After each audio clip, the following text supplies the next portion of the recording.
आपको किसान के बेटों की कहानी सुनाने जा रही हूँ।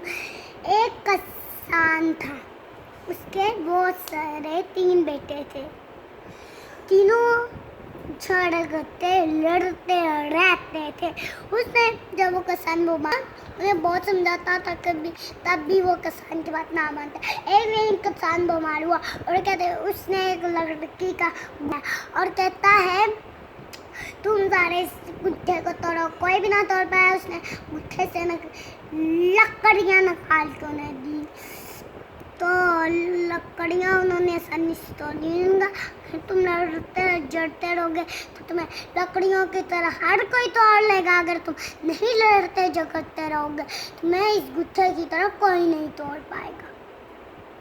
इसमें ये सीख मिलती है हमें बिल्कुल लड़ना झगड़ा नहीं चाहता। अगर ये वीडियो आपको अच्छी लगी हो तो सब्सक्राइब, लाइक और शेयर कीजिएगा और जो रेड बटन है उससे ग्रे रखिएगा।